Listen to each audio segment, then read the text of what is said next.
Says the YouTube gods. Buy merch. You made it unavailable. That's cap. To the merch? To the merch store? I mean, I could just have you like this too. Yeah, hey, my merch. My merch. They're seeing the merch. Right here. Only females can purchase. Yeah, this dirty towel. Yeah. So imagine girls selling their thongs. Yeah, I'll sell my dirty pants. Like, I pissed in them on one weekend. That's crazy, bro. Rito. Got 200 people in here. Where do you go? How to get mod in here? There's no like qualifications to get mod, bro.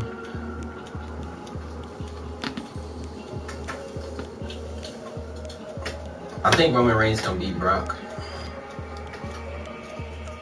Oh, so he follows everything? Yeah. It's talking about wrestling.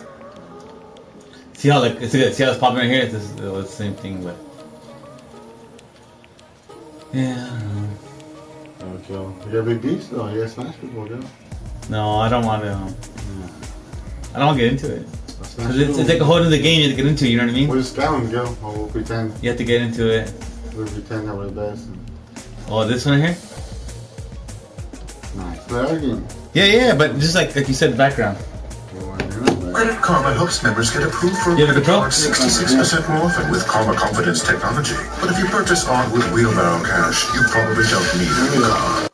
But it shows your chances at a great credit card. Create your own karma with Credit Karma. Well, don't start the game then. Oh shit, quit it. Cancel. Thought my tiny tacos were tasty before. You're right. And now that they have nacho cheese flavor in every bite, you're even right. Get my nacho cheese. That's just the flavor. We're trying to make you out it for $4.50. Somebody wanted this. You see the girl? I turn around and they're not even there anymore. Like they're up here. I'm like, oh shit. I'm like, oh shit. Blue card. You're like a blue card. Blue card.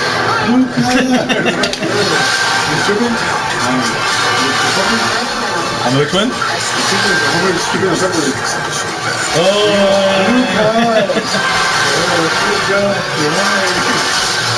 Is that when his eyes are all dilated?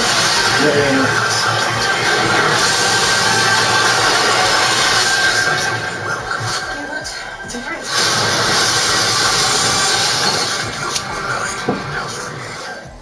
Welcome back, everyone. This is going to be my full Marvel Moon Knight episode 2 trailer. We just got a little bit of new footage from next week's episode, so we'll break it all down. If you're brand new to the channel, be sure to subscribe to get all the videos. We'll be doing videos for all the episodes, just like all the other Disney Plus series. We're doing a giveaway for Disney Plus memberships. All you have to do is enter is be a subscriber and just leave your favorite moment from the trailer on the video. Careful for spoilers if you have not seen Moon Knight episode 1 yet, just because we'll be talking about things that happened during episode 1, because they'll basically be picking up where episode 1 left off. And Stephen Grant is just starting to learn what's actually been going on. Like, we ended Moon Knight episode 1 with Stephen Grant actually meeting Mark Spector for the first time, and the personalities within his head communicating within his head for the first time, which is a big trope of the Moon Knight My merch. All of his different Can I try my merch? Wanna buy my merch? One of a kind? There you go. Doing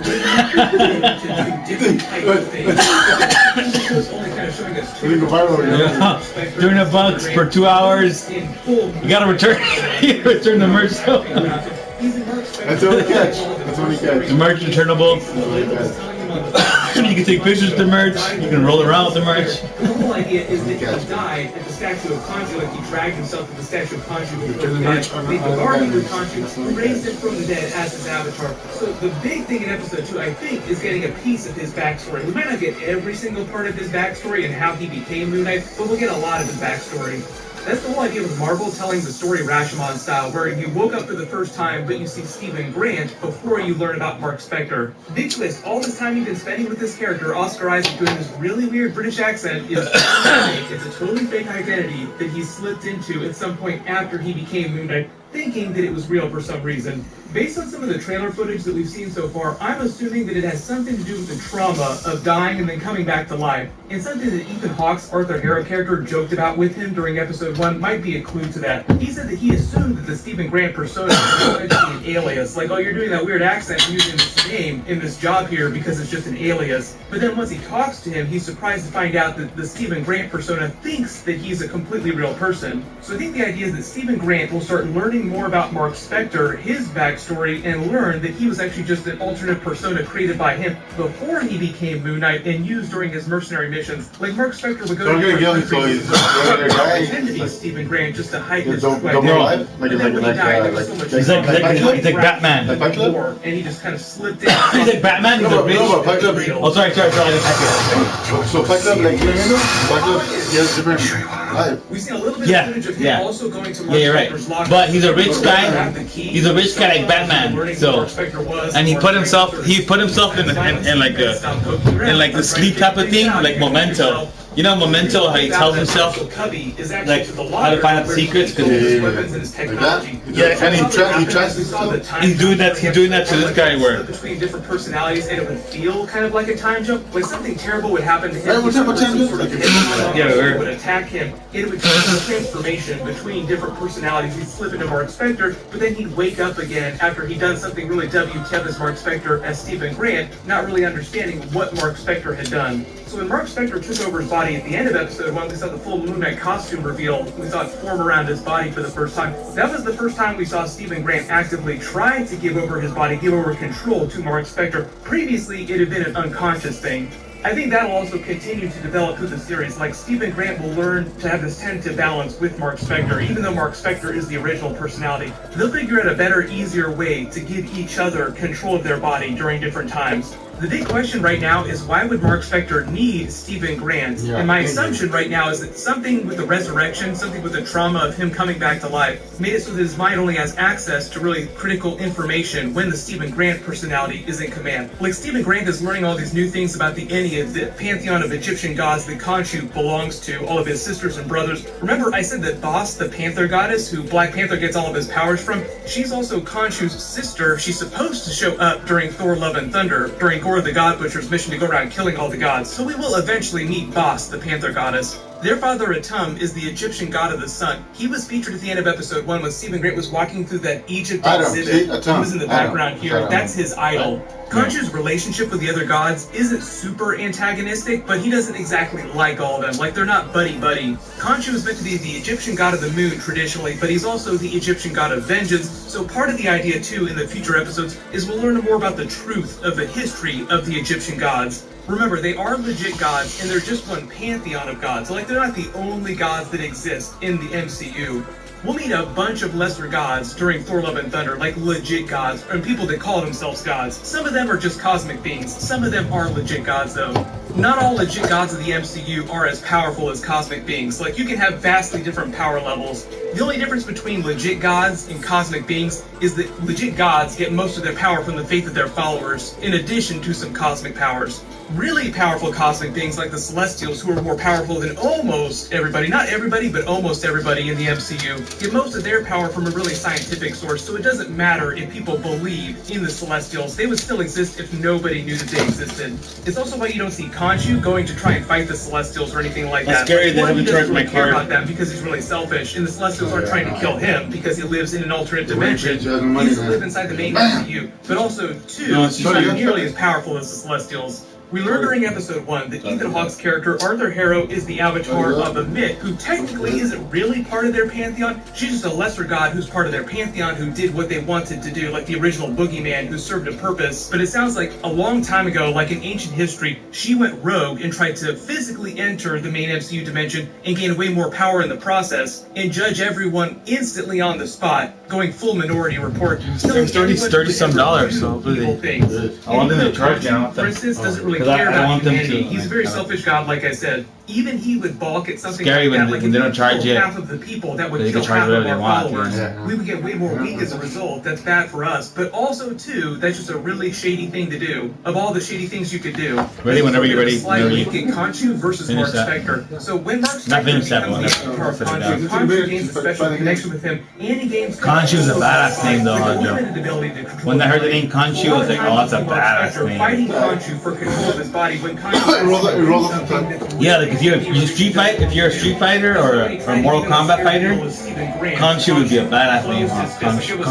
controlling his body, keeping Because him Khan, from doing that. he is Khan. Also, Yeah, different yeah, maybe personalities because it's his can have Khan a sort in of it. war with each other, so each different personality in his head can fight each other for control of the body. But the whole idea with the Layla character, like you see the footage from episode 2, where she's talking to him about remembering their adventures together, is Layla figuring out who Stephen Grant is, and Stephen Grant learning more about his history. All this footage of him visiting Egyptian monuments, then falling into the water like Arthur Harrow's men shooting him, trying to kill him, is probably something that happened in flashbacks when he was becoming Moon Knight for the first time. All the footage of him in London, coming into costume and Layla, seeing him as Moon Knight for the first time, like, wow, Mark, you look a little bit different, is probably her eventually coming to where he is in London in present day and just figuring out what's been going on with him this whole time. Like, oh, you've been here for the last 2 months. All while Arthur Harrow's coming for him in present day, she's just there for a lot of that, just witnessing it happen. Like, wait a minute, you died and became this mass vigilante avatar of one of the real gods of the MCU, the Egyptian pantheon, and you're talking to this mysterious Khonshu god figure that only you said see. started. Remember, anytime that Khonshu is speaking to him, he's speaking inside his head. So, Arthur Harrow, Did she start it? he has this special connection with the avatar of Well, get closer so you can put it like in front of the. can't hear Khonshu when Khonshu Just get in front of the TV. It's clear where all of this power comes from. The special crocodile head cane in the bands, the tattoo that shifts on his arm when he's grabbing people. All that power comes from it. The same way that Mark Spector is the avatar of Khonshu and gets all these Moon Knight powers from him. And the whole idea is that Arthur Harrow says during episode 1, when he's using his power judging someone, having their soul sucked out of them, you're only getting a fraction of immense power. It's the same idea with Khonshu. Like, Khonshu only has a fraction of his power in the MCU while he's trapped in this alternate dimension. But the idea during season 1 with the special scarab beetle is that trying to use it to find a way to bring all the Egyptian gods, or at least Amit, into the MCU, where she'll gain way more power. Gods can go between different dimensions like any other god, but they're most powerful in the dimension where their followers originally came from. But my full episode 2 video will post next week after they release it. I'll do a couple more bonus videos before then. If you have any special requests or there are any big Easter eggs that you have questions about from this trailer, just write them below in the comments. I'll name a giveaway winner the next time I post a Marvel video. Everyone click here for my full Moon Knight episode 1 video, and click here for my Obi-Wan Kenobi trailer video, which is going to be premiering right after Moon Knight ends. Thank you so much for watching. Everyone stay safe, and I'll see you guys in the next one. There was always a good book travel thing. To keep it. Oh, what? He punked me, though. I traded his plastic, but. And he's in. The shot wasn't really far enough away. I thought that was offside, eh? Kayak Explorer shows you everywhere you can fly. No matter what. Tell us how much you want to spend, and poof, kayak magic. You're going to inspire. Kayak. Search one and done. Oh, man, that's really fancy. It's been slipped through by Marco Verratti. And the keeper Good shit, to fucking. stop it. Golly. It's Neymar. Welcome back to New Rockstars. I'm Eric Voss, and Spider-Man No Way Home is now available in higher resolution. And now that I can actually pause and look at the stuff instead of begging the AMC projectionist to freeze the frame. I know that's you back there, Nicole Kidman. Folks, there is so much more hidden in this movie that we just gotta re-break down this film. Some of this will be stuff that I found in my first breakdown on release weekend, which has grown to be my most viewed video ever. Thank you all so much. So to show my gratitude to you and to the talented artists who worked on this film, I have found well over 100 more details. I think my final tally is close to 200 that I am going to present to you in this comprehensive, near shot-by-shot analysis of everything great about Spider-Man No Way Home. But I am going to straight Oh, that was me? make it My bad. Disgusting. Because I think I could throw it to myself. More on their tasty offerings later. Okay, over the studio titles, we actually hear Mysterio's audio from the post-credit scene of Spider-Man Far From Home. In his dying moments, Mysterio maintains the lie of his illusions coming from an interdimensional rift, all to doom Peter Parker, but also, ironically, actual threats coming from dimensional rifts become the actual crisis in this movie's final battle. Marvel's latest title card has been updated so that on the R, replacing Rocket is Peter's total arrival in Endgame. Now, just a little tease for the way this movie will bring back other Peters through the same kinds of portals. Far From Home, of course, ended with the credits cutting off Peter's F-bomb. Here, a car horn censors it. The scene has been recreated almost exactly down to the 3 extras behind MJ dressed just like the guys behind her in the 2019 scene. They even gave the dude with the phone wired earbuds just like he had before. Attention to detail. But the main difference, of course, is that MJ now wears the broken black diamond necklace that Peter bought for her in Venice and gave to her in London, to which she said, "Sorry, it's broken." I actually like it better broken. MJ knows things can never be perfect. Her mantra is, expect disappointment and you will never get disappointed. That is why she refuses to let people love you in order to shoot it, just shoot it, just shoot it. There's no reason to find her. One onlooker has the nod of that onlooker on the train in Sam Raimi's Spider-Man 2 2004 when Tobey Maguire was unmasked. That Peter's exposure was met with gratitude, leaving him with faith in humanity. But this Peter's exposure get back to shouldn't have done that. making him more cynical. As they swing through the city, they pass billboards for Rogers the Musical, which we saw in Hawkeye, and will return in Secret Invasion. There are also billboards for Fortnite and the Hyundai Ioniq 5, which did a cross-promotional campaign with the film. Its slogan, "Electrify Your Journey," was kind of electro. There's also a PlayStation billboard because Sony. These screens show Peter's face with his mask covering half of it, like the Radiant Jones in the comics. They land on Queensboro Bridge with the nearby Roosevelt Island Tramway, the same location as the final showdown in the 2002 film. They drop past Flash. On his phone is a TikTok feed of the Daily Bugle Official, the account hosted by Betty Grant and the film police. They pop out in front of Delmar's Deli. Now they That was good, Joe. as this is the third film in this trilogy, and we have seen this bodega destroyed at least once. The sign reads "Best Sandwiches in Queens." Red card, Joe. Delmar's line at home. Best sandwiches in Queens. And they're coming out of the sewer, actually, because in Queens, the subway turns into an elevated train. As we see in the background, John Watts leaves the camera on a close-up of the manhole cover as the ground is opening in the train. A ton of shout-outs to the past eras. This is gotta be a callback to the closing shot of the Amazing Spider-Man 2. They land outside Peter's bedroom. Oh my god, to help her, and Peter accidentally grabs her butt, and Peter says, "I'm sorry." Aunt May and Happy walk in on Peter and MJ. A callback to May walking in on Peter shirtless with Ned in Homecoming. MJ hands Peter his "I survived my trip to NYC" shirt that he wore in Homecoming. Also in this apartment is a poster for the Feast fundraiser. Good. Should probably drove it a yard or two forward, but you probably wouldn't. They would have probably tackled you. In which Tom Holland and Zendaya impressively scramble around this place. When Peter flips the brush shade shut, the animators make sure to show that webbing shooting out of his arm in his reflection in the cabinet. And when the last shade shoots back up, it looks like Tom might actually improvise webbing it shut in order to keep it down. J. Jonah Jameson's graphic shows protester signs calling for Peter to be locked up, another calling him a criminal with devil horns. This awkward photo of Peter is actually his passport photo that we saw in the Far From Home deleted scene. Then over on the far right is a sign reading, "It was better." Oh shit! I was so I slipped out of your hand. I was that fast though. You just didn't see it. Using the photo from the academic decathlon at DC in Homecoming, another headline reports Mysterio douses Hydro Man in Venice because in Far From Home they initially thought You see that slow motion where he just panicked, where even the computer knew that he couldn't charge me. You know, I was like, oh shit! Like this is the moment where you knew you fucked up.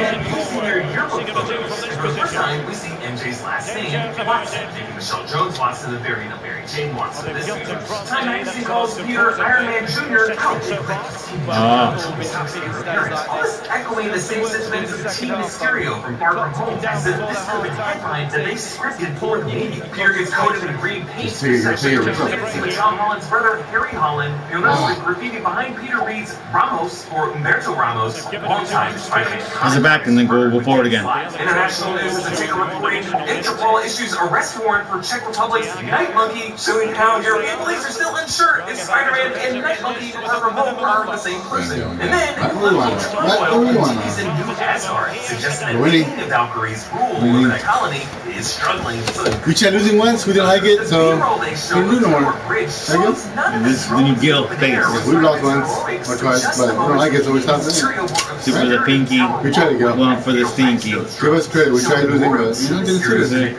This is for the gooch. This is the nub. No. Losing is not fun. Shot accuracy, 100%, yeah, we're winning. We're playing the game, look at it. We're playing the game. They have 100% shot accuracy. Photographs are taken of a photo of Ned and MJ from home. That doesn't make sense, Oscar. We broke the game. But you'll notice the armor itself is Speaking of possession, 6-6. Yeah, look at that. Nothing. Just left open, showing how Peter must see this every day as a reminder of Tony. And it's on a stack of PS2 games because Sony. Also, this Peter Parker's a scavenger who's dumpster diving for old consoles and stuff. Now, during the interrogation, Peter wears his "the physics are theoretical, but the fun is real" shirt that he wore when Tony dropped him off back home in Homecoming. Agent Cleary says, Nick Fury has been off planet for the last year.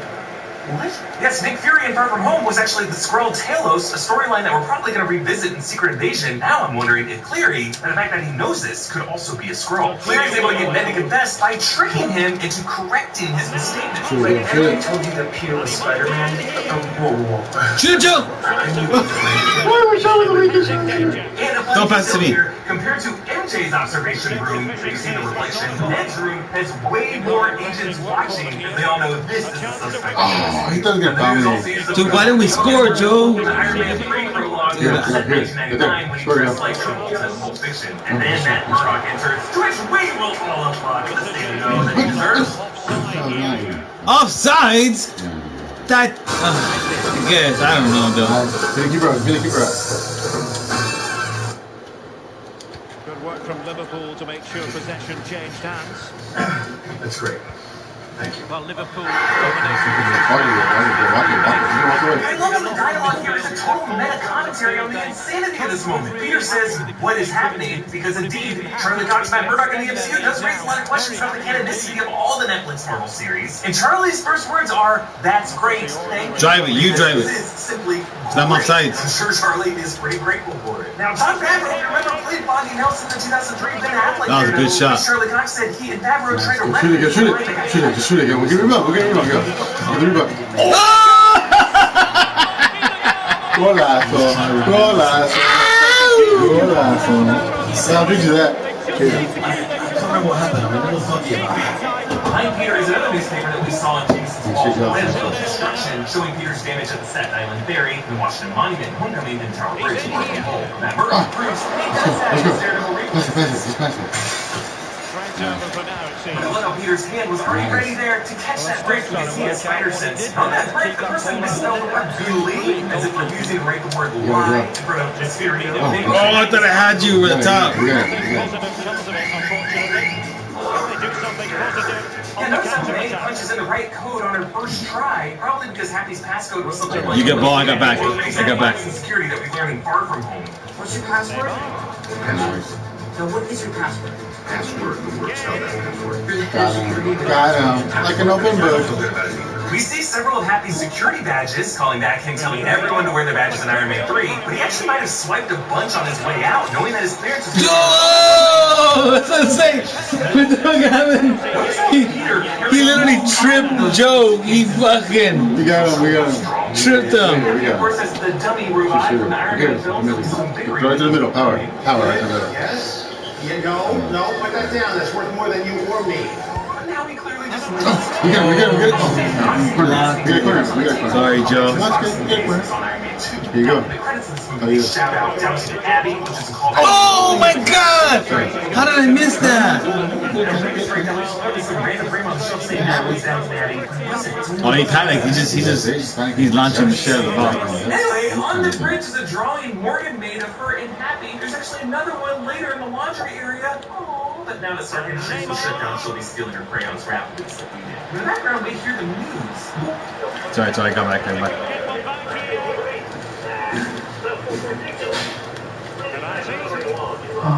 Yeah, details throughout this movie foreshadow the Statue of Liberty final act, and how most people in New York are against putting Cap's shield on that statue. The shield falling is what almost causes MJ to fall to her death, and it's literally on that shield where Peter almost makes his worst decision. So really, the people in New York were right from the get-go. This shield being added to the statue is bad news. Subtle detail that's pretty hard to spot behind that stark crate. Happy also boosted the Iron Man painting. What asshole. 2, baby! 2 shots, 2 kills. What the deal? You got the first 2 goals. I got the last 2 goals. And the first one, I think so. And on her wall is that photo of her and Ned from Homecoming. Also a photo that she took a picture Oh, of why don't you pump it again? Like, drawing she drew of Peter and Coach Gojo? Oh! Oh my God! Betty Brant says, which of course is Mary Jane's that was clean ball movement though, Joe. The supporter screams.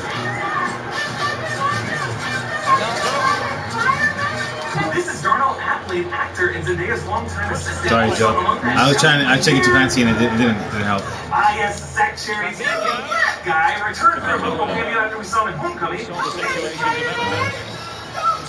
Well, Liverpool And after he returned to the cameo on that bus in Shang-Chi. I actually did take a little bit of martial arts as a youth. That's good. That's good. His goalie was out.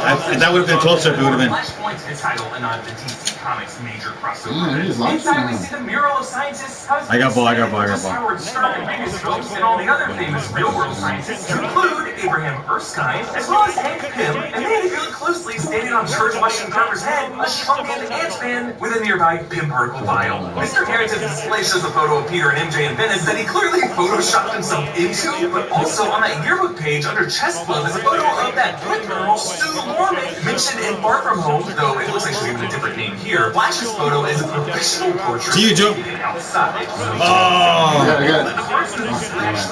I thought I was gonna get to it before the goalie did. Sorry.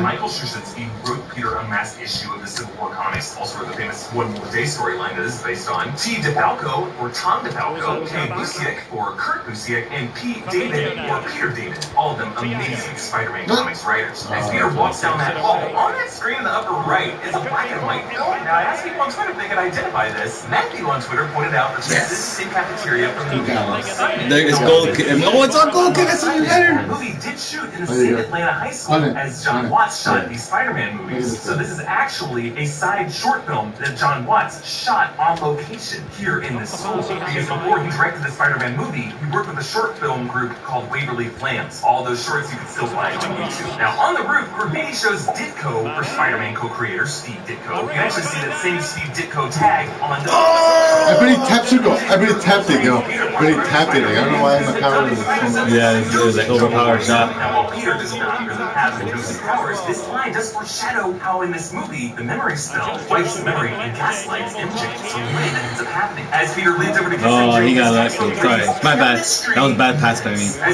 should have gone to the top. Dummy reassembles the Lego Death Star set that Peter and Ned worked on in Homecoming, but then at the end, Dummy breaks it like Ned did in that movie. This parallels the way the actual Death Star was destroyed twice in the first and the third using the Star Wars. 3-0. As Peter swings down MJ's shot, Now you can take a bundle box too, bro. We earned it. Retracted on this descent, but I guess he's still holding it for a while. So I'm definitely retracted around this stuff. When he lands, you can see Mysterio decals on both the lampposts and on the nearby wall. There is another banner for that Statue of Liberty renovation. As Peter approaches the same door, on the mailbox on the right is the Can people not score together? I think we're gonna be the best tandem team. They know it Do that. Oh, y'all trash as fuck. Y'all trash as fuck. So you know this two fools. Why you trash? Why you trash? So he knows that two fools fucked him up because he had no control. Hey, honestly, I've always had better luck playing by myself. But when I play with Joe, we fuck up people that are The knee slapper. like it's ridiculous, bro. It's like I'm the left side and you're the right side of the brain, bro. It's not fair. No. You know, it's the beer. It's gotta be the beer. It's gotta be the shoes. Gotta be another shoe. actually unknowingly repeats the ancient one's core lesson of Strange abilities. But no, Joe, we're less when we play with Isaiah and Eli, bro. They want to score all the goals, bro. Bro, you literally complain. Joe literally complains about Gil. You have to shoot your shots, Gil. If you were to play with Isaiah or Eli, fuck, bro, you'll never even get a shot, bro. Like they'll take up every single shot that's possible, and it's like. But when I pass out to Joe, we just double and triple our opportunities to score a goal. That's all you. That's all me. You know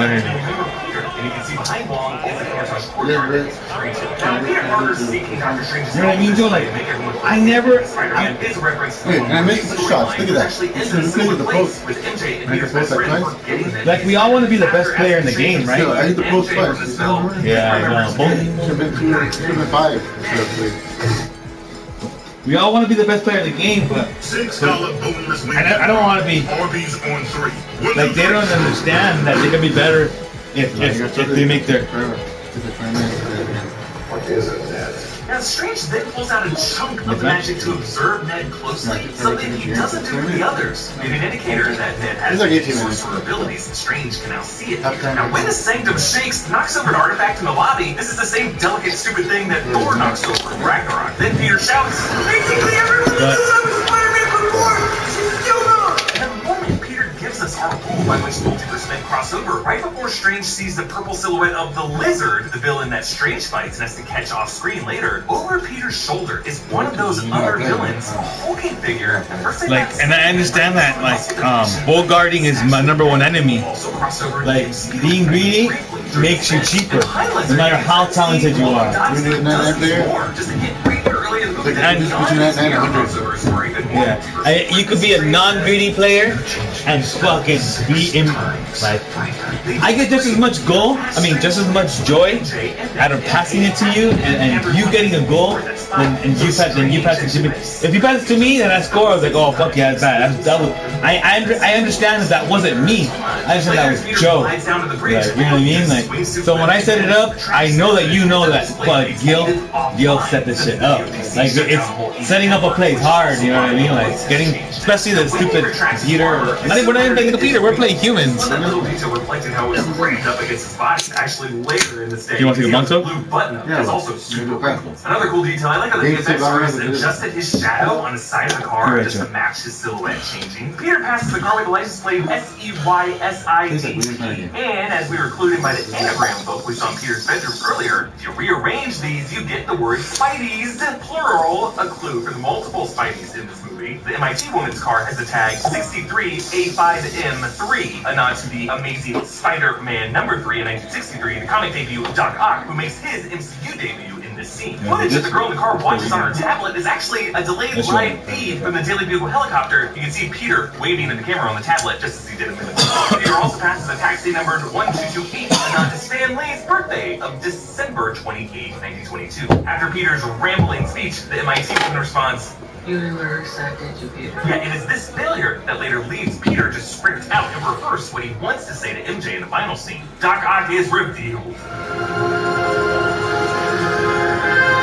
Hello, Peter.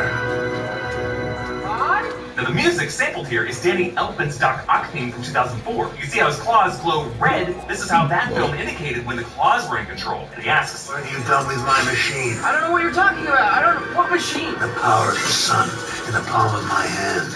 calling back his line from that film. The power of the sun in the palm of my hand. When Doc Ock lifts the concrete cylinder over him, I love how John Watts briefly frames him directly down the barrel of that cylinder. Really cool shot composition there. And I like how Peter gradually learns to combat Doc Ock as the fight progresses. Like, he webs down one of his claws, and then right after, he webs a second claw to the car door, trying to slow him down. Now, really cool detail here. As Peter suspends the SUV over the tracks, in a wide shot of that bridge, you can see the name Andrew graffiti on the bridge column. I'm pretty sure Toby and Andrew's names appear everywhere in this movie, folks. But then in a brief shot back on the bridge, another cool detail no one else I think has spotted, the license plate reads 6306 ASM for the Amazing Spider-Man #6 in 1963. That was a debut for Connors the Lizard, who Dr. Strange is dealing with at this moment in the sewers. Now you can see there's a lot to talk about when breaking down this amazing film. So to fuel me through this process, I've been trying my best to focus on some interesting choices for my snacking game. And you can take your snacking on an international adventure with our friends at Boxu.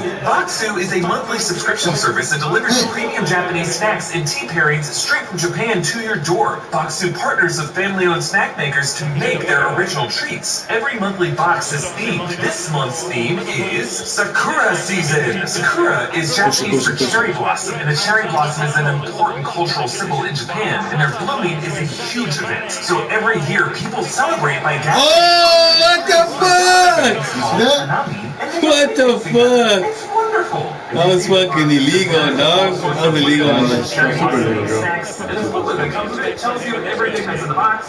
Oh, Joe! I gave it to you, baby! God damn it! That was horror pass. I mean, horror. That was horror pass. And Joe, I gave you a beautiful. You were literally 2 feet away. Are you on my side? I don't even know what side you're on. I guess so, man. I'm pushing your loads right now. That was nice, though. Click the link in the description and use the code ROCKSTARS to get $15 off your order. Doc absorbs Peter's nanotech, something that Yeah, is able that, to do thanks to Oscorp's nanotechnology. I'm something of a scientist myself. I read all your research on nanotechnology. Really brilliant. I'd like to thank Harry Osborne and Oscorp Industries for providing. And when Doc tries to stab him, Peter's nanotech shifts from his helmet to his chest, and they make little boom sound effects, so we know Doc did stab him, just say we're next time. That's our core, you know what I mean? Like, ultimately, like, we're better defensively than we are offensively, otherwise, or at least that's what I pride myself in. Nanowires feed directly into my cerebellum. And Otto snaps at his claws. Don't listen to him. You listen to me. Oh, you're too late. Drive it. You drive it. Are you? Now, in the underprod, there are actually a total of 6 cells. Go! I told him. You didn't pass it to me, so you have to score on your own now. One kill. One shot, one kill. What's the deal? Trademark that. Yes, sir. Yes, sir. Doc Ock asks, Yeah, I told Joe. You gotta shoot it. You had to shoot it because you didn't pass it to me at the time. I was because the defense killed, but because the defense crashed on me, he had a clean shot. Clean shot. But it's trust me, under pressure, it's harder to do. Easier said than done. Yeah. Now when you have like a, Stud striker. Shoot with confidence because I know Bill got some back. So it's our. I can be wild. It's our. Electro and Sandman helping Peter because they were Bill's gonna be there to like clean up or even leave. Good girl, dude. When Electro and Sandman get trapped in themselves, in the foreground, Luck is just hard work personified. lit up icons for each cell. The fifth one for the tree. That didn't make sense. Unlit one for the cell that will soon be occupied by Norman. I'm telling you, one of these cells was going to be Venom. Norman Osborn shatters his goblin mask. The frame in the alley matches the frame of Toby Peter leaving his suit behind in the 2004 film. But in both cases, those characters get dragged back to the film. It's interesting to note that Goblin Get back on me. because assuming he was transported from the Raimiverse right after learning Peter was Spider-Man at Thanksgiving, sometime around that scene when he similarly cowered in front of the mask in his home, his next move there was to go for the heart, which in that movie was also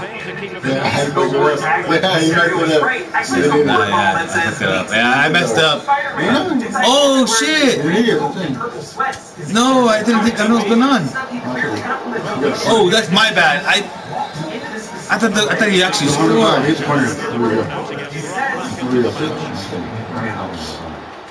I gotta check out the auto switch. Auto switch is a bitch. Yes, Oscorp does not exist in the MCU, making it likelier that Peter's spider bite might have been started. Yeah, like a bug. Like a bug. Open bug. With a red sash. Throughout this movie, she's almost always wearing Spider-Man's red and blue colors. Goblin steals donuts in the background, signaling he's still in his shifty goblin survival mode, actually. And Peter says, I tried. My bad. Calling back Toby's line in the 2002 film that led to Ben's death. I miss the part that's fine. J. Jonah Jameson Chiron reads, why does Spider-Man hate national landmarks showing the Washington Monument? Yeah, good guy. This truck actually used to be for the Forest Hills Movie Company, or Hills Queens, is historically Peter Parker's neighborhood. Strange shows him the Machina de Cadavus, its name coming from the crystal of cadavers in the comics, used to try to resurrect the dead in a Strange Spider-Man team-up issue. In this case, it will doom these men to their deaths to make them literal cadavers. Strange pushes Peter's soul out of his body, but Peter's able to use his spider sense to control his limbs. Wavy lines stretch out from his head. To the tie now? I also love the details that that's my bad.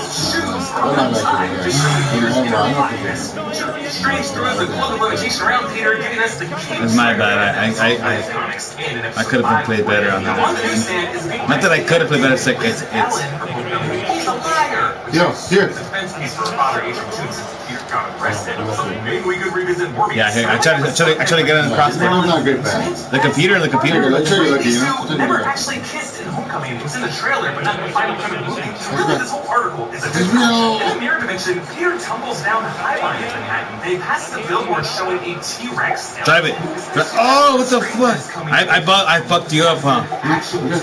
On the train, Agamotto briefly in Illuminates, showing that this power beyond the mirror time zone mating pack, something else that we will see in Multiverse Madness. Peter uses the geometry of Archimedes. Let's get the lead. You shouldn't waste time, Joe. Let's get this lead. After Strange mentioned the grand calculus of the multiverse geometry versus calculus, just showing how Peter uses it to defeat his overthinking rival. Norman says the line, You know, I'm something of a scientist myself. Peter and Ned do their handshake from Homecoming, but now Ned produces a spark and then a sling ring. Peter takes them all to Happy's condo. Actually, deleted scene would have shown them. Where's the people in though? On the way in, we see them on the security monitor. Electro causes some distortion on That's my bad again. Honestly. No, keep it going. Yeah, but like I should have got the ball out of there. On the wall at Happy's back, there is a name slot for dance slot. Should have got it out of that area, man. I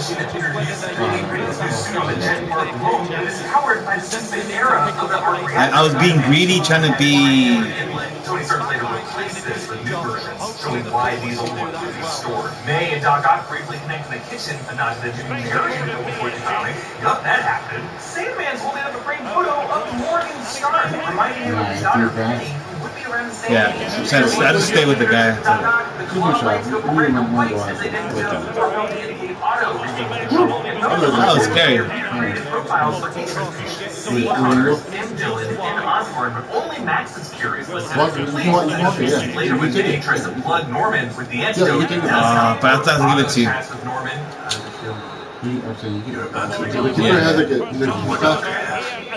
you can actually just be. Yes, Defoe uses his darker goblin voice there, teasing the goblin is about to make his move. Also notice as he That's my bad. I'm gonna take. We're not gonna lose, but this is my bad. I'm gonna have to learn from my mistakes. Let's go. Well done. Activates again, like was on the bridge. We get another great dolly zoom camera move. Now behind him on the left here is actually Howard Stark's Expo model from Iron Man 2. The first person Peter passes in his trance is Norman, the source of the danger. The camera only pulls away from Peter when May enters the frame, and she's burning sage. She says, "What is it, Peter?" So this whole sequence starts with Norman and ends with May. Notice how Peter's left hand just slightly begins to raise to wed Norman, but only goes back down when Sandman asks what's happening, distracting Peter over on the right. And in that moment of distraction, Norman moves across the room to dummy, which even Doc Ock views as suspicious based on his expression. After Peter weds him, Goblin reveals himself. These are not curses, they're gifts. Gifts and curses. Yeah. Call back to this. That's good. That's good. My curse. Also notice how Defoe now shows the gap in his teeth, which he did not have when he smiled before. Because in the 2002 film, Will Defoe wore veneers as Norman Osborn that shifted to his normal teeth when he transformed into the Goblin. As Peter fights him, we see Happy also has a painting of Tony's Roadster Hot Rod. Tell you what, throw a little Hot Rod Red in there. Yes, that should help keep the profile. And Goblin smiles more and more as Peter punches him, showing how each hit makes him stronger and crazier. So Goblin hits May with his glider and bombs the place. On his way out, he slices the Daily Bugle van telecom tower, which actually does Jameson a favor because in his really shitty broadcast after this incident, he's able to lie and say that this was all Spider-Man's doing, not Goblin's. And then May drops the big adage. And with great power there must also come great responsibility. They actually used the original version of this quote, "There must also come," from Amazing Fantasy 15 when Stan Lee spoke it as exposition. You can actually see this quote in Tommy's title card. Shouldn't get back to you. And as she dies, Peter says, "Okay." What? Say again? Going back when May says they said Peter and Tommy, because it's just me. Which I read as May referring to Ben's recent death. It was just the two of them then, and just the two of them now. Now when Ned's in his house, they also have that photo of Ned in MJ Homecoming, showing how all three of these friends had a different copy of this. We see Fuck! I fucking I suck, bro. That was my bad, bro. I tried to be too perfect. I tried to pop it over. I wanted to suck him in. I don't know what the fuck happened. My fucking dumb the fuck ass. There you go. Get a tight right there. 2-2 or whatever it is. 1-1. Man. Piano notes under there is actually James Porter's Amazing Spider-Man. I just want the meta wordplay between Andrew and MJ. Why do I need to call her? This is funny. No, it's not. Yes, it is. It is. Shoot it, yo, shoot it. Yo, just shoot it. Ah, he's gonna. You gonna penalty at me? I don't know what I was thinking, Joe. Now, when Andrew hops down from the ceiling, the slingering portal has now pivoted to face him, turning on its axis from the direction it was facing before, just showing how Ned opened this portal in order to find Peter, and so Peter is how the portal orients itself in the room. Then Tobey Maguire enters. They've lost the ball. Nice. Square space is everything you need to You just need to get a shot.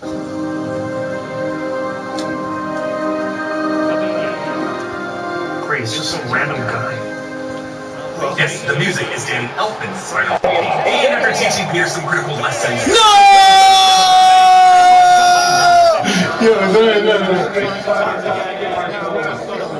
Fuck, I fucking suck, bro. No, we're gonna steal. We're gonna steal it up. We're gonna steal, too. Like that. Just like that. Been thinking about it a long time. Oh, yeah. Pass it, Gil. Pass it. No, I'm trying to. That's like the implication that Tobey has been losing sleep over wishing he could have cured him. Yo! He's just no power. Where is the power in this shit? Sorry, guys. I got him. Gil, look at. It's for you. My arms. Yeah, I got him. See? After he tried to kill me.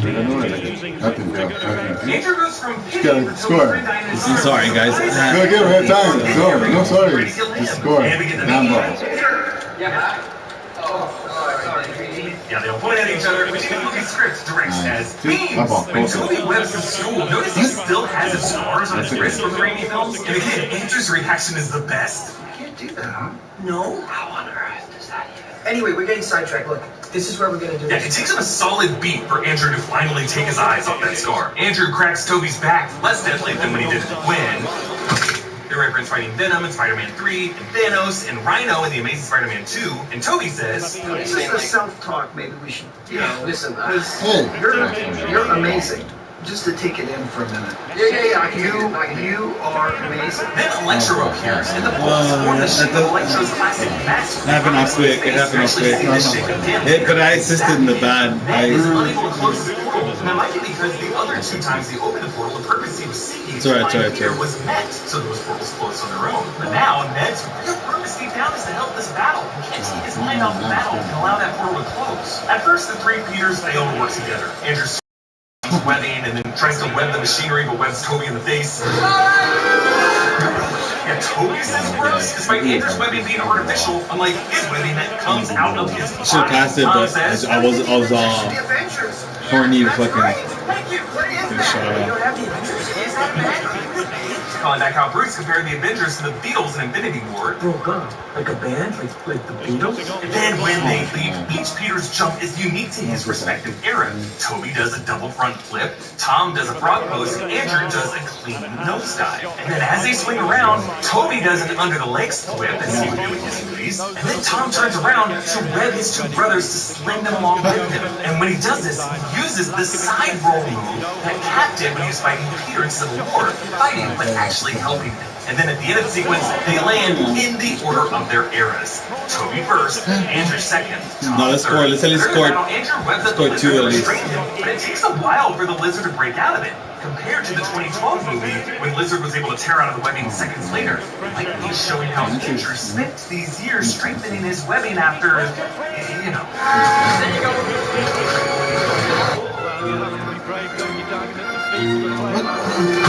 Lizard attacks MJ and Ned in the classroom, recalling his fight with Andrew in the high school in the 2012 film. Doc Ock is able to restrain Electro since his claws were designed to be impervious to energy spikes. And then after, notice how Toby is holding his chest, because unlike Andrew, his suit was not designed to be shockproof. Ned finally brings Dr. Strange back. Dangling over the Grand Canyon for 12 hours. I know. Boy, this is a bit of payback for Strange making Loki free fall for a half hour in Ragnarok. I have been falling for 30 minutes. Goblin shouts. He's outside too. No, it's over. It's over. No, we were doing really good at the beginning. He got lucky with some crazy. He cuts one of Doc Ock's arms. Let's go. Let's do better next time.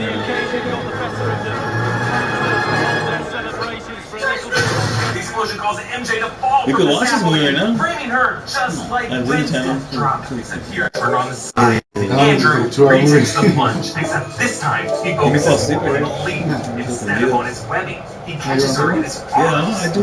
Punching her with web to avoid that whiplash. No, I'm saying in the background, just play it. As Peter fights Norman on that shield, which totally would have stab him with it the same way Goblin died in the 2002 film, but also evoking it's life, you know what I mean? Like life, like that's the thing. a parallel that's even more obvious since they are fighting shield. Yeah, I live above life. Setting up Spider-Man sets up, Next match? Literally turns his body from one side to the other. He was in killing mode, but now he turns the cheek. Andrew sees this and assists him. I want to take a piss. We should be good, We should be good. We're Liverpool. We're Liverpool's fucking beast anyways. We're good. Toby's okay, saying,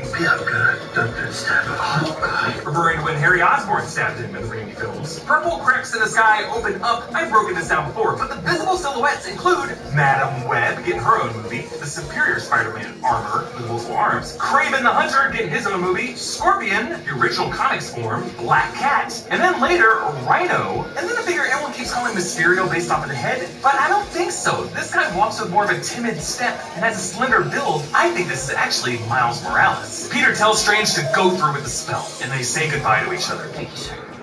Call me Steven. Thank you, Steven. Yeah. Still feels weird. Calling back their banter, of course, early in this movie, but also the very first time they met in Infinity War and joked about their real names. I'm Peter, by the way. Doctor Strange. Oh, you're using your made-up names. I'm Spider-Man then. Peter hugs the other Peters. Thank you. A hug that was improvised by Tom Holland to thank these past two eras of Spider-Man. So after the spell goes through, Peter returns to the Peter Pan Donut Shop, a name with greater significance now for a Peter who has to watch others through a window, living their lives without him. MJ attends to this older patron whom the script calls a Stan Lee lookalike. I suppose this was meant to be the film's Stan Lee cameo, but really just to make us do a double take and evoke deja vu the way MJ feels in this scene. The script also states that MJ is meant to watch Peter go with, quote, a lingering sense of recognition?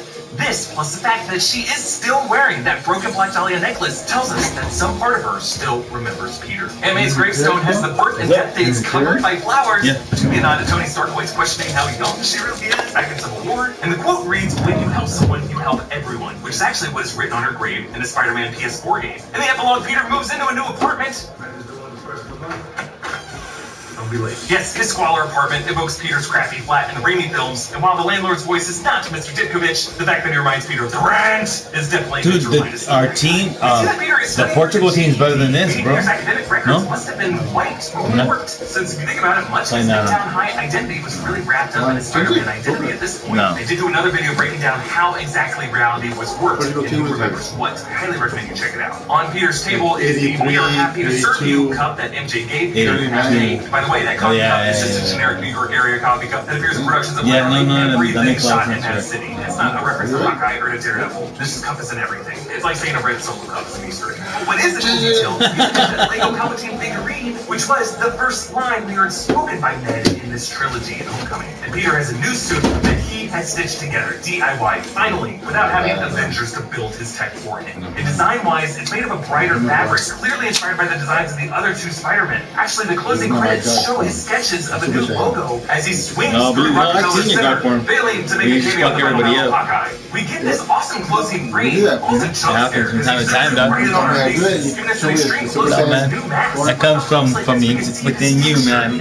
Porous fabric. Gone are those mechanical eyepieces. This is just the cloth mask, giving us a new beginning, a fresh start. Woo, baby! That is everything I spotted in this high-res digital release of No Way Home. But folks, there is still a 4K version coming next year, and there's gonna be a lot of deleted scenes, commentary, lots of bonus footage. There's gonna be a lot to talk about in this film. We'll be revisiting it again. So be sure to subscribe to the Rockstars. You can follow me on Instagram, Twitter, and check out our merch store in the Hero Shop. Lots of great designs to support the show directly. Thank you so much for watching. Bye.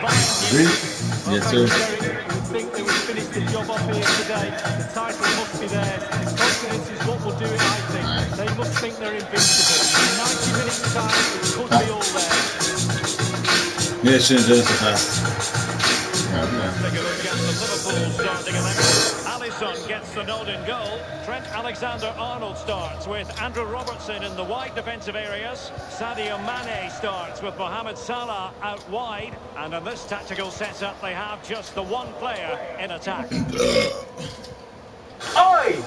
Need a shrimp Oi! Christmas? Oi, shrimp on the barbie, mate! Oh, crikey! Crikey! My dick's on fire! Koala? Kangaroo?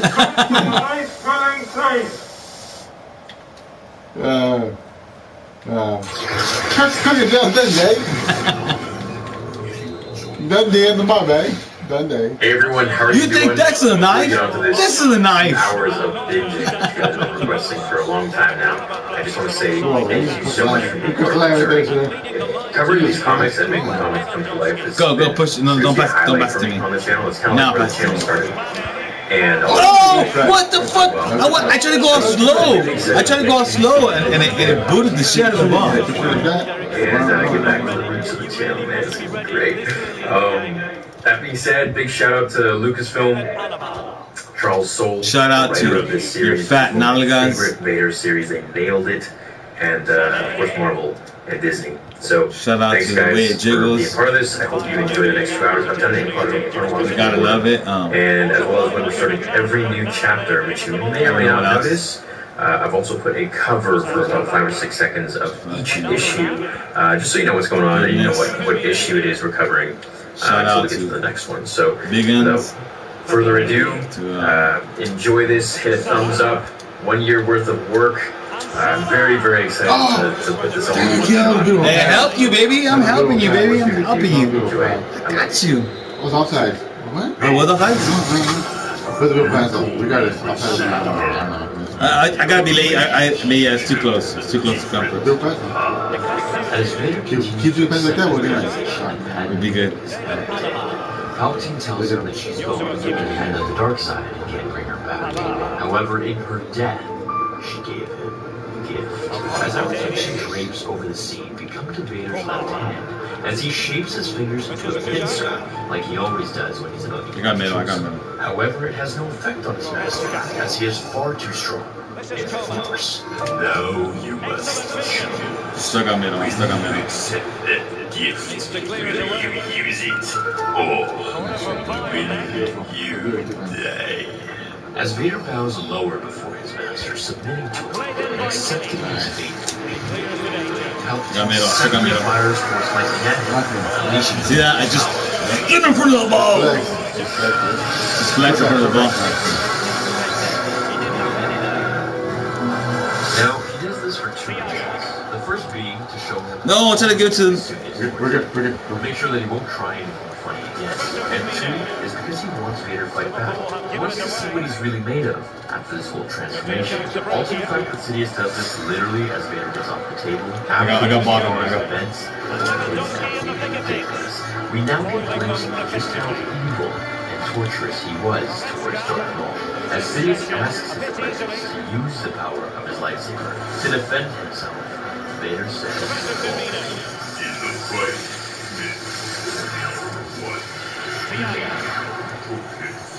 as Palpatine yells his failure, he calms down, telling Vader that the blade belonged to another Jedi, Anakin Skywalker. As he tells Vader that he is now a Sith, recognizing the traumatic day that he's had, which is an understatement. He threatens to finish what he's done if he ever touches him. Let's go. As Vader rises from the throne, Palpatine senses his quest for Jedi blood, telling him to sheathe it now, as the Galactic Empire has much larger matters that require his full attention. Leading I got bottom. I got bottom. Never again will we fear the Jedi. Through the grace of our Emperor, we were saved from their treachery. Never again will we fear the Jedi. Through the grace of our Emperor, God, scary. we were saved from their treachery. The Jedi are gone. The Emperor saw through their separatist plots, their lies. He survived their attempt to assassinate me. And now, at last, we are safe. As we see the clones throw barrel after barrel of Jedi lightsabers into a massive furnace, it's pretty obvious what they're about to do with them. Presumably, these sabers are collected from the dead bodies in the Jedi Temple after Anakin massacred. Now, I want you all to look closely with me as Mas Amedda maniacally looks to the last saber, holding it to the sky, to be burned, and with it, the perceived memory of the Jedi that is totally true. We have entered a new age. An age of freedom. We can actually see the lightsaber of none other than Jedi Grand Master Yoda. As he throws it into the furnace, Palpatine sighs. Got him.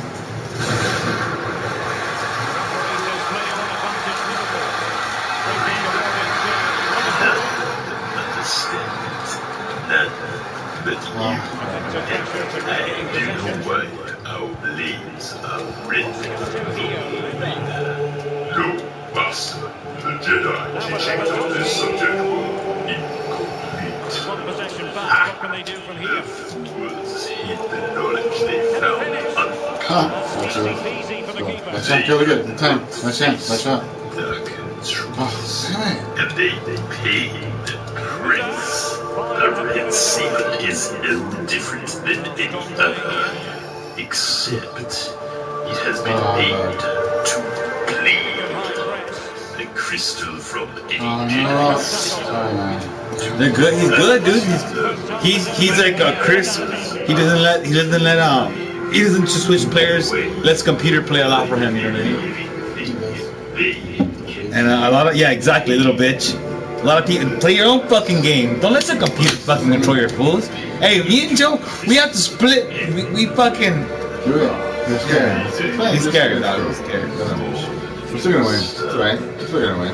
I'm not worried. Who are we? Liverpool? Look at possession, right? 37%. Is that us? Yeah, we're Liverpool. We're Liverpool. Yes, you could have given me any one of those lightsabers. Skipper's not passing. Stop. Very true. I'm trying to be. Hey, like, have to report. You're like, why? What's going on? What's going on? I have to report. Oh, Skipper's balling. It says if you look at the stats, it says Gil's ball hogging. But it's called a ball hawk. Here,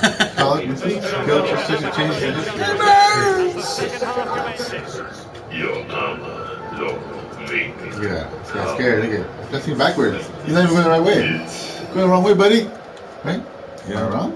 Look at that. Wanna win? Sell with Brett. Firmino. Shoot it. Woo! That's right. Yeah, we got you. We got you. I am very high hopes for what we might achieve together, but first, you will need your lightsaber. You must seek out a Jedi from whom to take. Yeah, nothing. We wow, our goalie. Our goalie's fucking the man. Go now. I had this brought here for you to use. It appears to have what the fuck? This lawless galaxy. It cries out for our guidance. Embrace the dark side. Bend it to your will, and it will provide everything you need. I thought I could get around him.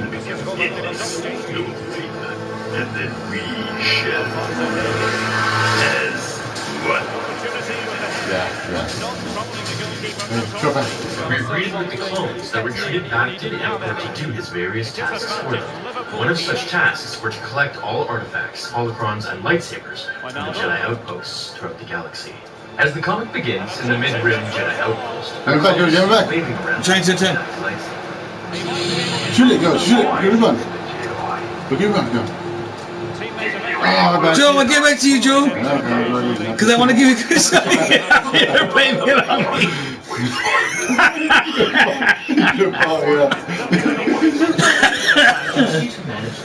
There we go. You gave me too good of a shot. I wasn't ready for it. Yeah. What do you think? You want me to be ready? Now we're on the same page. that they've beaten the separatists. Now you understand my play. Shit's awesome. You know, that's a good problem to have.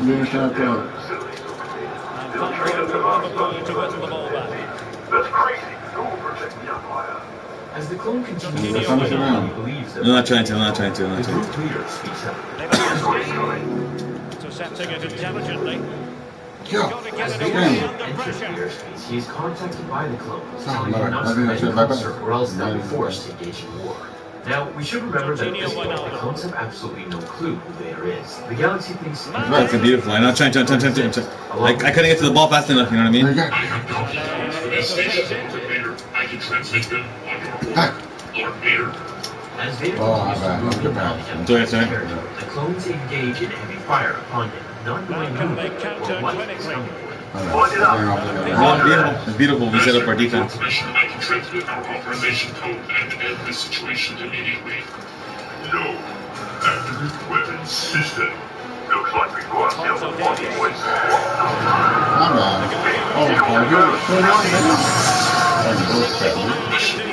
Yeah, I would have been awesome.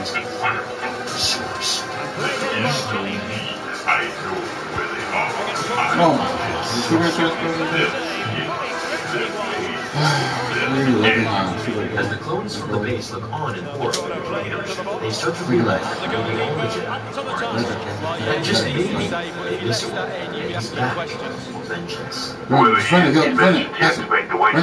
How's it go? That base is about to dock.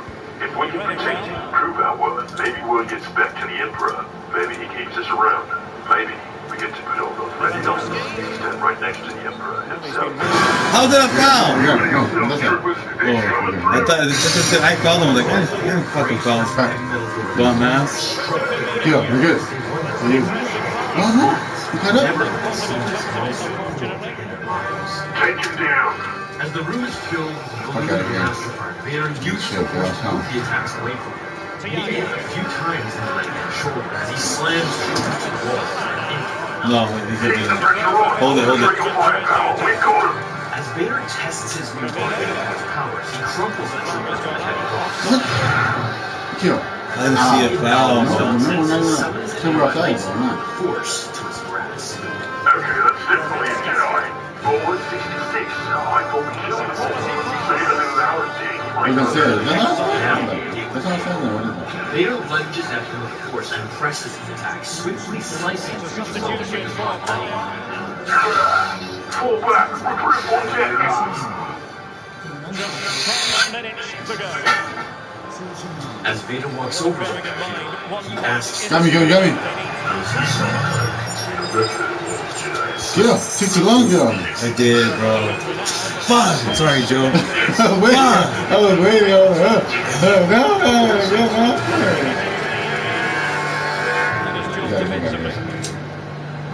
Four passes.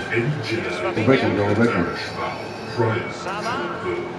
In their respect, clarifying the names of this information. I do not expect to be questioned. I expect to be obeyed. As long as I serve you, I will do all. If I ask for a question, it is because I believe the answer will enhance my service. Potential responses to your query include over 14,000 Jedi since the founding. Tell me that's good. Tell me that's good. Yes, it's good. That is fucking good. One shot, one kill. What the deal? Boom. This was a drink, right? It is.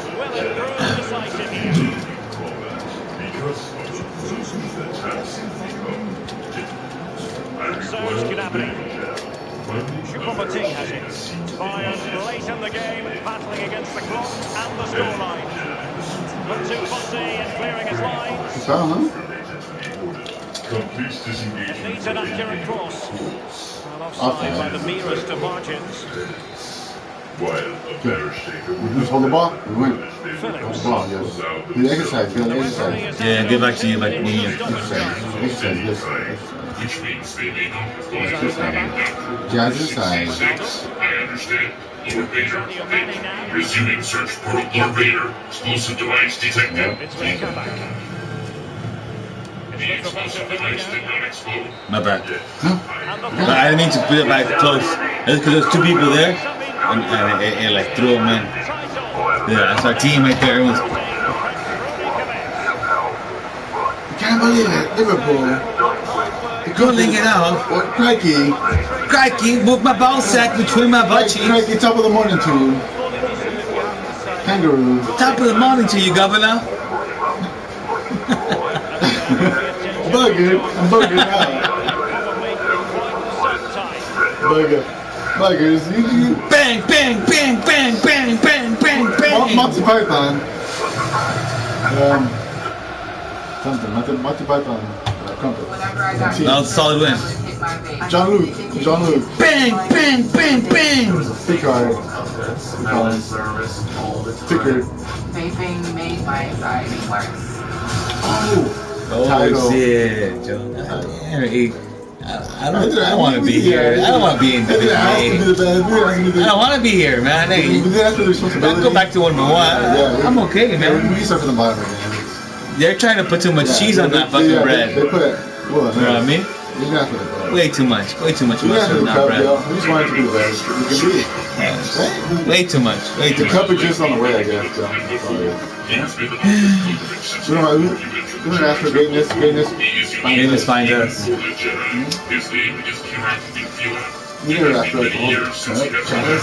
I'll tell you. Feel my answer.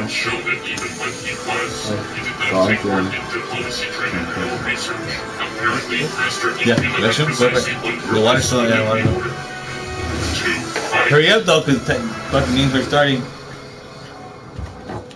So in today's issue, we meet Kirok Infila, the mysterious Jedi Master who took the bearish vow. Now, for those who don't know or didn't watch the other videos, it's essentially just this oath taken by Jedi to refrain from all activities of the Order.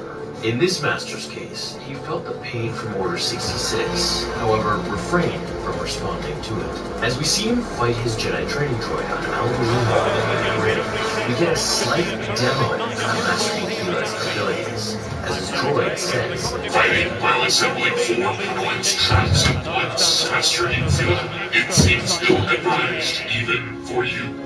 Which shows us just a little bit of his skill in fighting, and it's clearly masterful. Especially seeing as how he keeps in shape during times of peace, or so he thinks. Coming to a dead stop with his training, he looks into the distance and utters, "Something is coming, something dark. Prepare the mountain's defenses." As Vader's ship nears, his droid tells him of the threat approaching. as the ship is hit with a massive metal piece of art, sending Vader's ship crashing to the ground. His droid tells him that the system will be online in no more than 2 days, hoping Vader will wait until then to attack. Vader, being who he is, leaves the ship to search the planet for the Jedi. Joe, I got it to pause, but.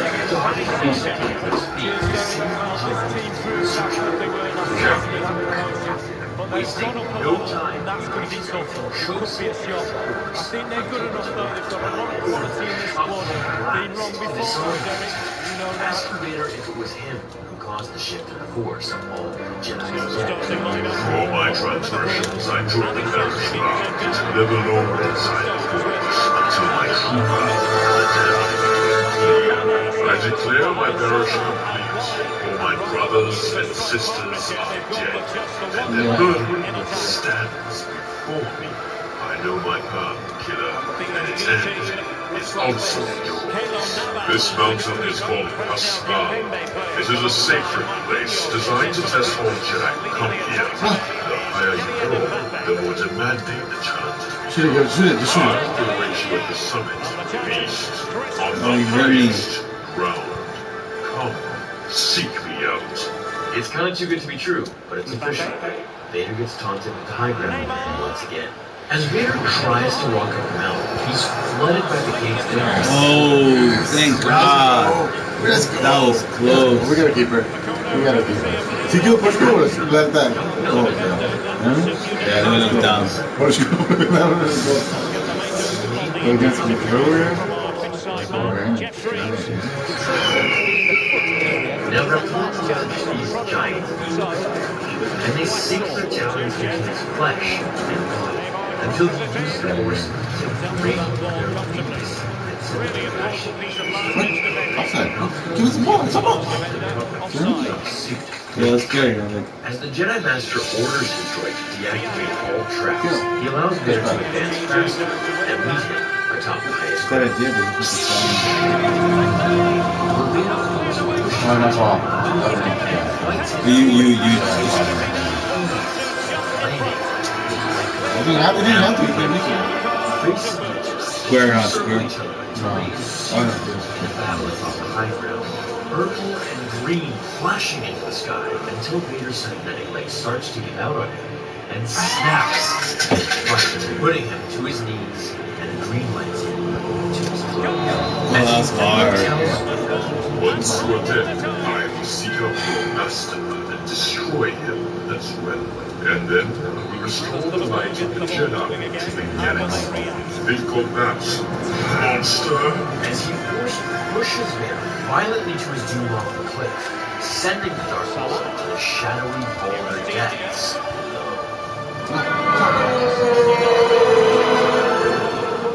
The comic sadly ends here, and we're forced to impatiently wait for the following issue that I know is going to be really coming up from Vader's fall.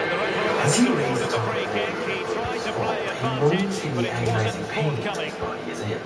When he is brought to his senses by the Jedi Master's annoying droid that he discarded him earlier in the fight, who tells him, You aren't defeated. I require my ship. here we have Jedi Master Newsfeeler going to see Marina is Get in there! Are you kidding me? for 2 more years to remember. Oh, you see that, Isaiah? You see that? Joe. As she begins to immediately work on his ship, he informs him that he has just killed a Sith and must fly to fight the Emperor's master, saving the Galaxy in the process. When he is struck by a dark tremor from the Force, no, it's not possible.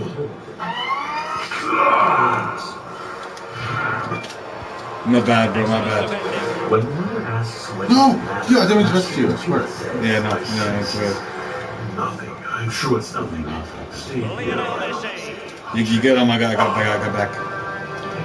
I got back. Oh, please get back inside. Marina, keep looking around. Oh my god. Nah, I think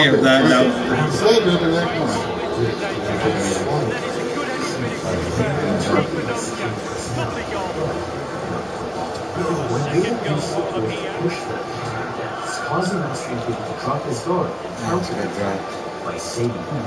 Now, when it comes to a duel of force, Vader is, in my opinion, the second strongest in the galaxy after Palpatine, not counting Luke once he begins to realize his true power. And I say Vader's only second because of the hindrance after the duel.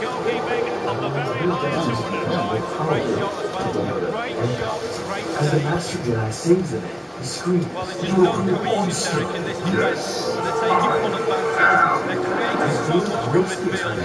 Why did I give it in that direction? I saw him covering the lane, and I still did it. It's like, oh my god.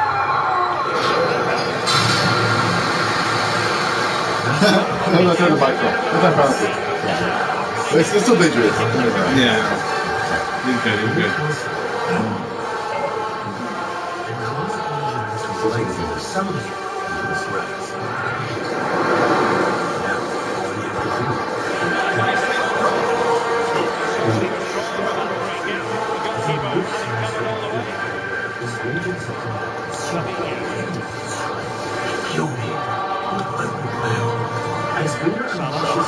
Take it.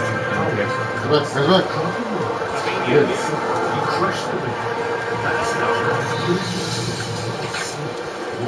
Nice. As Vader stood atop the bridge, his tattered and torn cape glowing in the salted seas, overlooking the city just as short as the fires that he took. He examined the weapon. For alas, he now acquired his first lightsaber. The only thing left was the crystal. Lead.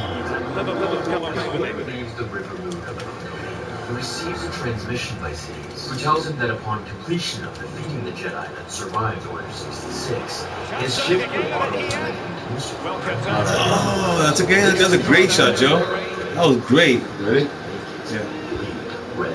As Vader begins to touch down on Mustafar, Sidious tells him that the planet is a good host for toxic energy at its core, and this would be the perfect place for him to turn his crystal red. Yeah, you will reclaim yourself from the sight of your greatest Yeah, stop, you're fresh bird. shadow. Right. Yeah, again, see? So good. Sidious tells him that the Jedi weapon in his hands contained the alive crystal which most lights and energy. Do that again. Let's go.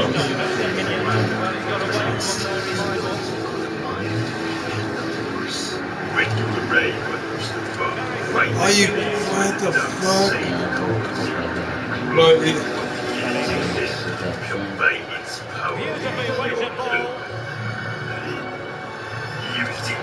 As Palpatine tells him to corrupt the power. you shouldn't have gone. You shouldn't have stood there. Sorry. It's 2 pounds easier if you go along.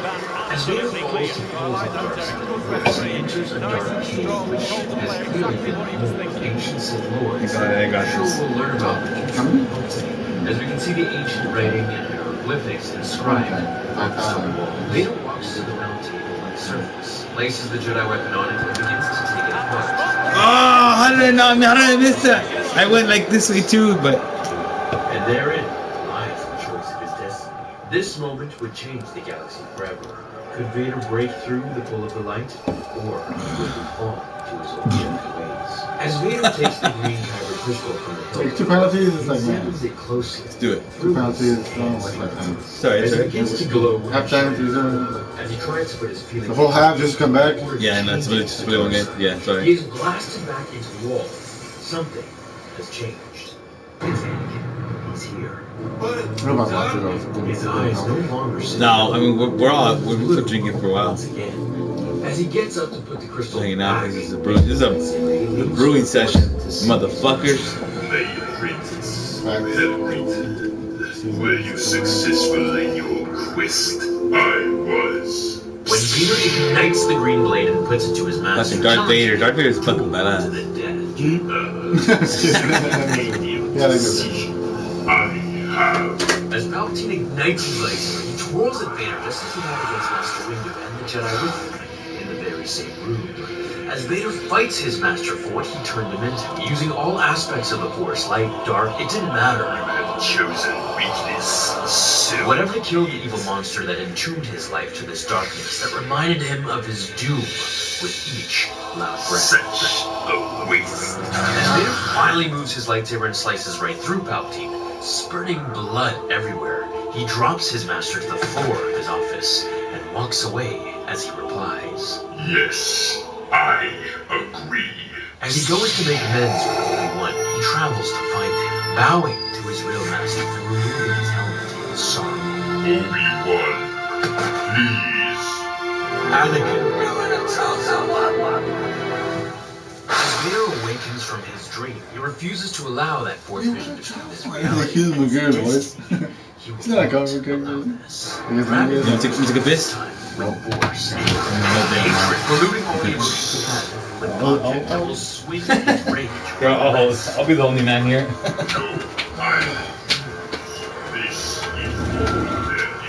Throwing all of his hatred, betrayal, fear, sorrow, and everything broken within the boy who dreamed of becoming a Jedi. As lightning crackled from the fire, Lava swirled around him like the pain within his black soul. He let out a scream as if he were being born 1,000 times.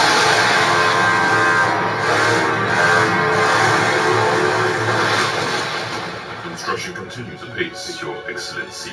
I believe we will meet or surpass all targets. As Palpatine tells both Tarkin and Masamida to leave, he assures them he is perfectly safe. Now, mind you, this is the first time that they see Vader. They have no clue who or what he is. The Apprentice.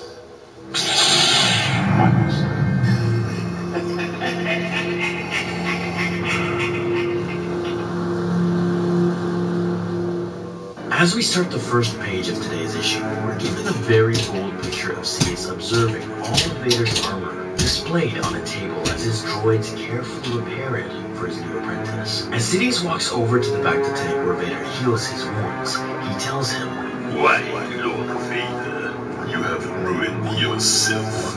Your mission was successful. That is all that matters. You now possess the weapon of a Sith. As he tells Vader the droids will fix his suit, he realizes that much like his weapon, his suit must be built to his preference, leaving Vader to construct his armor however he sees fit. Adjust the suit as you see fit, my apprentice. When you are ready, come when you are ready. There is work to be done. As Sidious leaves, Vader begins to use the Force to construct his suit to his liking, bringing us to the next scene, which is at the Jedi. Change the team. We're hit with a cloaked figure reminiscing It could be any team. It could be fucking Portugal. It could be that he refers to as filled with lies. Lord Vader, there is an intruder in the Jedi. Lord Vader, Darth Doser is getting in the way. A mysterious figure looms over the archives, whispering that no one will deny him access now to the restricted section, safely behind him. As the intruder follows suit and ignites a red lightsaber of his own, the two engage in a heated duel within the very halls that murder of the Jedi. Sending him to the wall, Vader merely toys with the man, as we can now see that he's an inquisitor, like his brothers. Oh, Paris has G has everybody, huh? That's what they fucked us up with, huh? Remember? You are nothing. I was simply testing my suit. As Vader breaks the Inquisitor down to the ground, Sidious emerges from the depths of the shadows to stop his apprentice before he'll get another meeting in the Jedi Temple. As Palpatine begins to move forwards, introducing and explaining who everyone is, we learn that the Inquisitor was commanded to serve Sidious and the Empire in hunting down and killing the Jedi. Vader stands perplexed. He questions his master, where Palpatine takes Vader to the industrial district to learn all about the Inquisitor. I think me and Joe would be Jedi that aren't Jedi that just bounty hunt. You know what I mean, Joe? We would just be Jedi bounty hunters. Like. We're like hell code. Yeah, and but we're not Jedi though. But you know what I mean? But we handle. We'd be like John Marston in the Deadwood. Like yeah, Deadwood. Yeah. Or Red Dead. Red Dead 2. Red Dead 1. With like the what's the Red Dead 1. He the guy has. The armor that Mandalorian has. The greater secret. The armor, yeah. His armor. Adamantium, but it's not. Wolverine? Yeah, I know, but it's an armor. We'll be like the guy from the. You know, he has that stupid armor, Mandalorian. Yeah, Mando armor. Mando, adamantium, fiesta, basilisk.